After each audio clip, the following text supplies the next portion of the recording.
డాగ్స్‌ని లేదా మీ పెట్స్‌ని యూట్యూబ్‌లో అమ్మాలంటే మా ఛానల్ వాట్సాప్ నంబర్‌కి వీడియో పంపించండి. అలాగే ఛానల్‌ని ఇంతవరకు సబ్స్క్రైబ్ చేయకపోతే సబ్స్క్రైబ్ చేసుకోండి. Hi friends, welcome to our channel.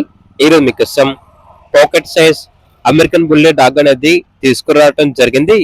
ఈ డాగ్ వచ్చేసి ఓన్లీ వన్ మెయిల్ డాగ్ ఆల్వా ఉంది. Proven male dog.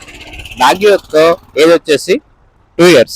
ఈ డాగ్ వచ్చేసి అమ్మకానికి అయితే కాదు, ఓన్లీ స్టడ్ సర్వీస్ అనగా క్రాసింగ్ పర్పస్ కి మాత్రమే. చాలా అంటే చాలా యాక్టివ్గా ఉంటుంది. ఎటువంటి హెల్త్ ప్రాబ్లమ్స్ అనేవి ఏమీ లేవు. Top quality pocket size American bully. ఇక పూర్తి వివరాల కొరకు ఈ వీడియో కింద టైటిల్లో ఓనర్ నెంబర్ అనేది డిస్ప్లే చేయడం జరిగింది. ఓనర్ కి కాల్ చేయండి. అలాగే ఛానల్ని ఇంతవరకు సబ్స్క్రైబ్ చేయకపోతే సబ్స్క్రైబ్ చేయండి. Thank you. By by.